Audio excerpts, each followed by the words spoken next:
O Senhor esteja convosco, Ele está no meio de nós.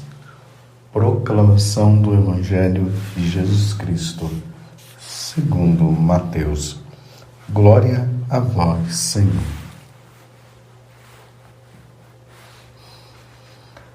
Naquele tempo, Jesus entrou na barca e seus discípulos o acompanharam.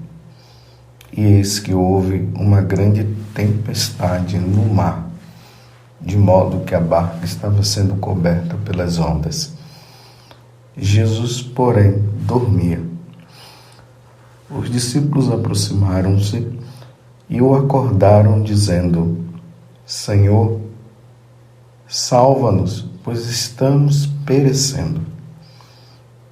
Jesus respondeu: Por que tendes tanto medo, homens fracos na fé? Então, levantando-se, ameaçou os ventos e o mar, e fez-se uma grande calmaria. Os homens ficaram admirados e diziam: Quem é este homem que até os ventos e o mar lhe obedecem? Palavra da salvação. Glória a vós, Senhor. Meus irmãos e minhas irmãs,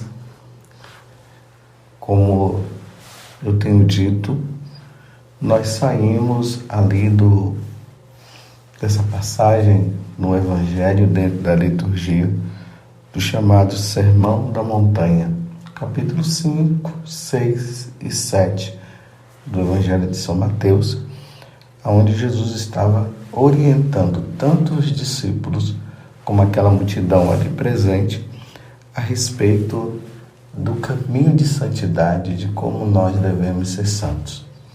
Nós vimos ali até muitas coisas que Jesus falou, e falou com muita dureza, com muita firmeza, porque é isso que nós precisamos. Nós precisamos de um Deus que nos firme, que nos coloque no caminho certo, para que nós não venhamos a afastar da verdadeira salvação que vem de nosso Senhor Jesus Cristo. Saímos então, acabou o Sermão da Montanha, entramos agora ali nesta vida cotidiana onde Jesus continua a ensinar os apóstolos. Lembremos que os apóstolos, eles estão passando por um processo de aprendizado, de reconhecimento de que Jesus, ele é Deus. Eles não podem ver Jesus apenas como um mestre, como nós vimos no Evangelho de ontem, o doutor da lei que chamou Jesus de mestre, e os discípulos que chamaram Jesus de Senhor. Eles estão passando ainda por esse período de compreensão. E agora eles estão na barca. E vocês viram o que aconteceu? De repente veio uma grande tempestade no mar, de modo que a barca estava sendo coberta pelas ondas e os discípulos entraram em pânico. Eu fico imaginando 12 homens ali com Jesus dentro da barca, e a barca ali mexendo de um lado para o outro, com a água entrando e provavelmente podendo acontecer uma fatalidade, como um naufrágio, e eles perecendo. Então, naquele momento, eles entraram em pânico. Essa é a palavra certa. E aí eles olham para Jesus e vê que Jesus está ali dormindo. No Evangelho de São Marcos, ele até detalha dizendo que Jesus estava dormindo ali no travesseiro. E aí eles gritam: Senhor, salva-nos, pois estamos perecendo. Jesus responde: Por que tendes tanto medo, homens fracos na fé? Então ele levantou, ameaçou os ventos e o mar e fez uma grande calmaria. E aí, a pergunta que eles fazem, mas quem é este homem? Está vendo que eles ainda não tinham o pleno conhecimento de que Jesus é Deus? Então, quem é este homem que até os ventos e o mar lhe obedecem? Quem é? Bem, para nós é fácil. Nós podemos dizer, é Jesus, é o Filho de Deus, é a segunda pessoa da Santíssima Trindade, é aquele que morreu na cruz e nos salvou, é aquele que venceu a morte, que venceu o pecado, que venceu Satanás, é aquele que abriu as portas do paraíso, as portas do céu, para que nós pudéssemos voltar à casa do Pai. Ele é o nosso Deus, é aquele que está presente na Eucaristia, é aquele que fundou a Igreja Católica. É esse. Nós temos essa clareza. Mas os discípulos estavam num processo ainda de conhecimento. Eles ainda não sabiam. Eles estavam diante de uma pessoa, na visão deles, um homem, não Deus. Lembremos que Jesus ele tem essas duas naturezas, a natureza divina e a natureza humana, porque Deus se fez carne, Deus se fez homem. Na visão deles era só do homem, não era de Deus. Então quem é? Quem é este homem que até os ventos e o mar lhe obedecem? E como eu acabei de dizer, é Deus, é o Filho de Deus, é o Verbo que se fez homem, é aquele que nos salvou. Mas para eles era difícil ainda essa compreensão. Eles iriam adquirir com o tempo. Mas ao mesmo tempo, meus irmãos, nós estamos diante de uma situação. Vejam só. Existe uma metáfora dentro da igreja que a barca simboliza a igreja de Cristo. A barca é a igreja de Cristo. Pedro é o vigário de Cristo. É aquele que conduz a igreja de nosso Senhor na unidade, na perseverança. É o primeiro Papa. É ele que está à frente, junto com os bispos, junto com os cardeais, junto com os padres, os sacerdotes, os diáconos e todo o povo de Deus. Essa é a igreja de Cristo. Mas nós precisamos entender uma coisa. A igreja de nosso Senhor, ela passou por tempos difíceis. No decorrer da história da igreja, nós vemos que em determinados momentos, a igreja, que é esta barca, foi atormentada por Satanás. E Satanás, ele fez de tudo para destruir a igreja de Cristo. Ele não somente fez, mas ele continua fazendo. E na medida que o tempo vai passando e que nós vamos nos aproximando dos últimos tempos, do fim de tudo, eu não estou dizendo também que já vai ser amanhã ou vai ser depois, estou apenas trazendo para vocês um fato que acontece dentro da igreja. E na medida que o tempo vai passando e que nós vamos nos aproximando da segunda vinda do Senhor, aí Satanás vai ficando mais furioso e ele vai fazendo de tudo para destruir a igreja. E isso aconteceu com as heresias. Hoje a igreja, nós celebramos aí Santo Irineu, que lutou tanto com isso. fazendo com que a igreja do Oriente e a igreja do Ocidente se unisse, porque não estava tão unida assim, e tantas heresias. Ele lutou contra a heresia do agnosticismo, do sincretismo existente dentro da igreja também, mostrando que Jesus é Deus e Senhor. A igreja parecia que ia acabar. Tenhamos em mente o que Jesus disse: as portas do inferno não prevalecerão contra a minha igreja. Quem falou isso foi nosso Senhor Jesus Cristo. As portas do inferno não prevalecerão contra a minha igreja. Tu és Pedro, e sobre a minha igreja as portas do inferno não vão prevalecer. Está lá no capítulo 16 do Evangelho de São Mateus, nós veremos isso na frente. Nós estamos assim. A igreja está passando por uma fase difícil. Nós estamos numa crise muito grande, e isso é verdade. Nós não podemos fechar os nossos olhos. Os ventos estão vindo contra, as ondas estão vindo forte.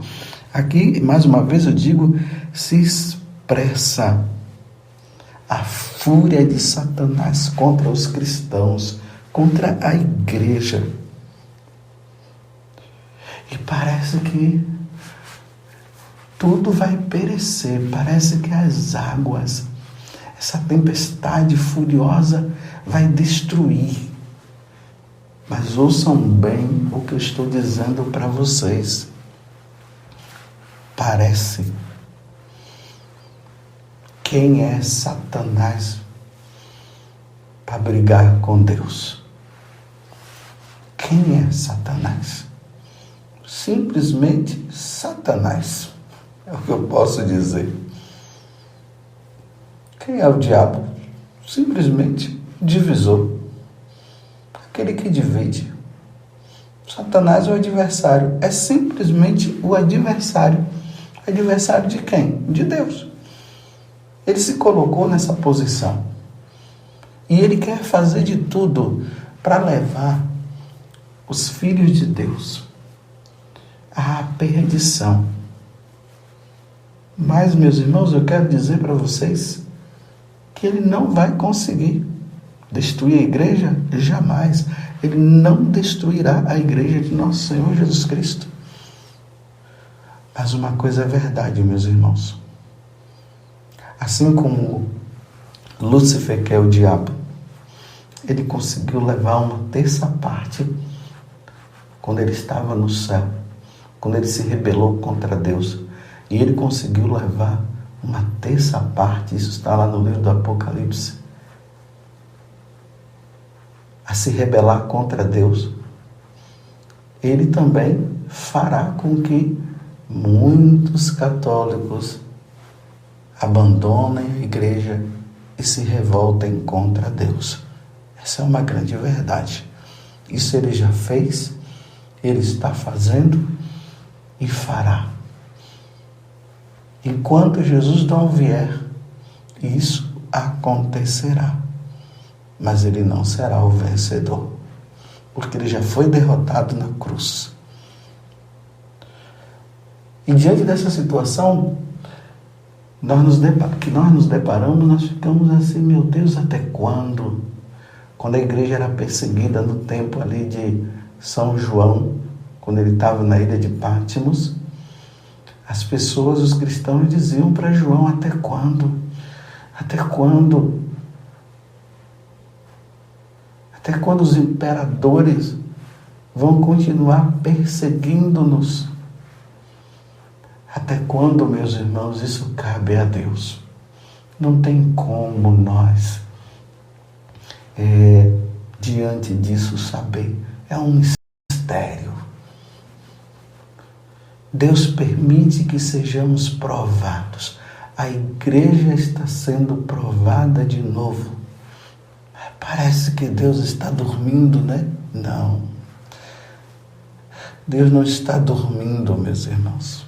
Jesus estava ali, mas ele não estava dormindo, embora o evangelista diga que ele estava dormindo. Não é que Jesus estava dormindo. Ele é Deus. Deus não dorme. Deus não dorme. O vigia de Israel, que é nosso Senhor Jesus Cristo, ele não dorme. Vocês pensam que diante desta situação que nós estamos vivendo hoje, cada um fala uma coisa, cada bispo fala uma coisa, cada sacerdote fala uma coisa. A unidade da igreja parece que está sendo quebrada. O depósito da fé está sendo deixado de lado. Cada um diz algo. Já não existe mais pecado na cabeça de muitos. Muitos dizendo que é possível pecar.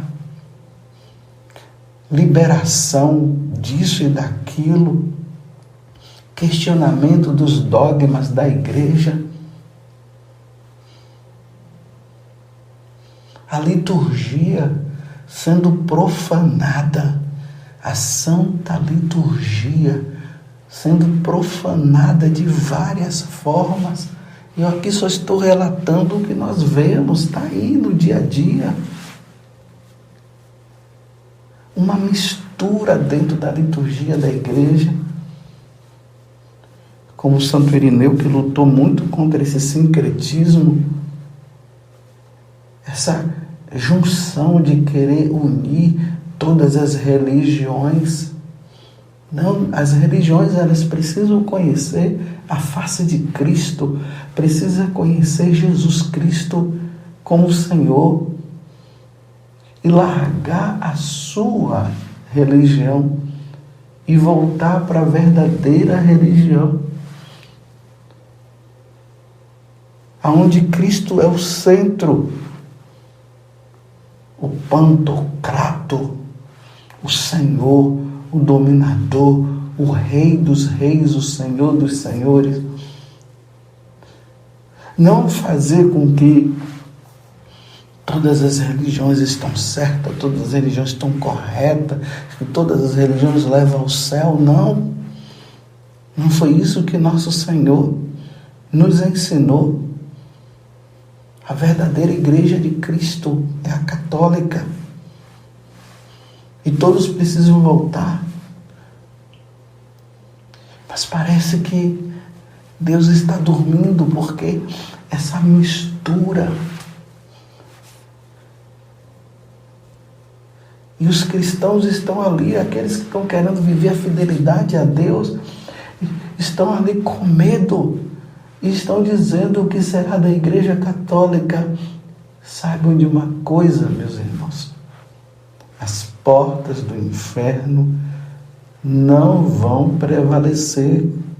Não vão jamais. O que Deus tinha que ensinar, Ele já nos ensinou. Agora sim, nós estamos nos revoltando e dando as costas e achando que nós podemos ir por esse caminho, por aquele caminho, por aquele caminho. Jesus está esperando a resposta nossa. E a nossa resposta, meus irmãos, precisa ser de fidelidade. Fidelidade ao catecismo da Igreja Católica. Fidelidade à verdadeira doutrina. Fidelidade ao depósito da fé. Fidelidade ao magistério da igreja, fidelidade aos santos padres. E enquanto isso, nós somos atormentados de um lado e do outro, com ventos, com tempestades fortes. E aí a gente respira fundo e diz: o que será de nós? O que vai acontecer? Não tenhas medo. Não tenha medo.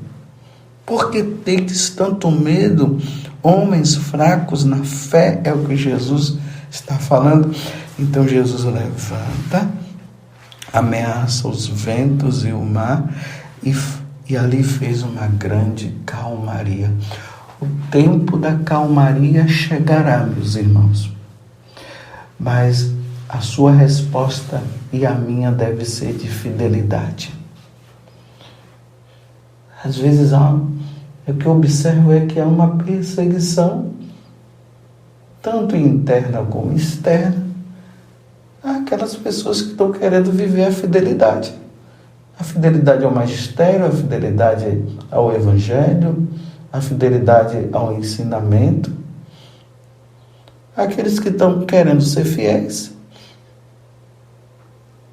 estão sendo perseguidos, seminaristas sendo perseguidos, porque querem viver a doutrina, padres sendo perseguidos, bispos sendo perseguidos, porque estão querendo viver a fidelidade. E aí, essas novidades, essas modernidades, querendo dominar a Igreja de Cristo, não vai dominar, não vai conseguir. Quando nós estudamos a história da Igreja, nós vemos que no momento em que parecia que tudo ia acabar, Deus veio e se acalmou tudo. Deus colocou tudo no devido lugar. Deus vai colocar tudo no devido lugar. Agora eu quero dizer a nós católicos, vamos ser fiéis até o fim. Não vamos abandonar a Igreja Católica, não. Esse não é o caminho. O caminho é de fidelidade. O caminho é de mostrar que nós estamos sendo fiéis. O caminho é de nós olharmos para trás e vermos que essas coisas aconteceram, mas a esperança está em que Jesus está vivo e Ele é o Senhor. A esperança está e vai consistir em saber que no momento certo Deus vai intervir. Vocês estão entendendo o que eu estou dizendo? No momento certo Deus vai intervir. Cabe a nós o quê? Fidelidade. Nos apoiemos em Nossa Senhora. Rezemos, meus irmãos. Ofereçamos jejuns, sacrifícios. Façamos aquilo que Nossa Senhora falou em Fátima e nas outras aparições. Penitência. Rezem o terço. Participem do sacrifício da missa. Está difícil participar do sacrifício da missa, não está? Mas participemos, rezem por nós sacerdotes, para que sejamos fiéis. No momento certo, Deus agirá. Vamos ser fiéis. Se for preciso morrer pela fé na Igreja, vamos morrer. Se for preciso passar pela perseguição, passemos pela perseguição. Só que nós agimos em Deus. Devemos falar e falemos o que precisa ser falado. Orientemos naquilo que precisa ser orientado. Mas não usemos as armas humanas. A nossa arma, ela vem do céu. Nós pedimos e no momento certo Deus agirá. Mas não vamos desanimar. Seminaristas, padres, bispos que estão sendo perseguidos, não desanimemos. O povo de Deus que está sendo perseguido, não desanimemos. Olhemos para Cristo. Olhemos para Nossa Senhora. Peçamos que do céu venha o nosso socorro, porque o vigia de Israel não dorme. Deus está vendo, mas Deus está querendo ver quem vai ser fiel e quem não vai ser. Quem vai desanimar ou quem vai continuar firme. Lembremos da parábola do joio e do trigo. É assim, o joio e o trigo estão aí, estão crescendo. Mas Deus sabe quem é fiel. Lembremos que Jesus fala que no dia que Ele vier na sua glória, Ele vai separar as ovelhas dos cabritos. Vamos ser ovelhas, vamos ser trigo, vamos ser fiéis. Não vamos entrar nessa onda da ideologia de gênero, não vamos entrar nessa onda do aborto, não vamos entrar na onda de que tudo é permitido, não vamos entrar na onda de que se pode comungar em estado de pecado mortal, porque Deus é misericordioso. Não vamos entrar na onda desse indiferentismo. Não vamos entrar, vamos ser fiéis e vamos ser como Santa Teresa. Morrerei como filha da igreja, fiel à igreja. Naquilo que está errado, nós não iremos fazer. Aquilo que está certo, nós faremos. Eles ficaram admirados e diziam: quem é este homem que até os ventos e o mar lhe obedecem? É Jesus Cristo, o filho de Maria, que sofreu sob Pôncio Pilatos, que morreu sim, mas ao terceiro dia ressuscitou. Nos apoiemos, meus irmãos, na Eucaristia. Vamos ser fiéis. Participemos da missa, comunguemos.